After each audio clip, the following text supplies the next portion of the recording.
Assalomu alaykum yurtdoshlarimiz. Bugun gazdorlarimizda 2 yildan chir avtomobilni olib qo'yganimizda gaz uстановка, ya'ni propanga uстановка qilib berdik. 1.5 turbina bilan jihozlangan avtomobilimiz, qo'yitilgan jihozlarni ko'rsatib o'tamiz.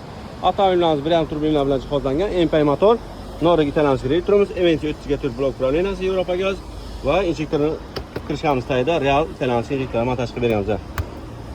Bir narsaga e'tibor berasizlar, termotrubkalar va ana bu shlankalarga e'tibor berasizlar. Fargum shlanka bo'lsa, hech qachon mashina hech chiqarmaydi. 40 ming kilometrga fargum shlankalarni zamin qilasizlar, filtrlarni esa 10 ming kilometrga zamin qilasizlar. Bu avtomobilga ham xuddi shu uстановкamiz bo'ldi.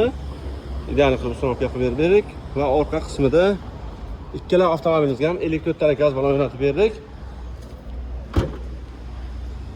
Elektrotalik gaz balon qanday turadi, tushadi degan klientlarimiz uchun idealni bo'lib turadi. Taylarni chiroyli qilib germitsini qilib berganmiz. Suv kirmasligi uchun uстановкаning bahosini avtomobillarimizga 6 million so'mga aksiyaga qo'yib berdik. 2 yillik elektronikasi garantiya berdik. 40 ming kilometr injektorlarga garantiya qo'yib berdik. Shunaqa xizmatlar kerak bo'lsa, Yevropa gazga obuna bo'ling va kommentariy yozsalar, savol javoblaringiz bo'lsa, telefon qilsalar, savol javob kommentariyalarga videolar qo'yib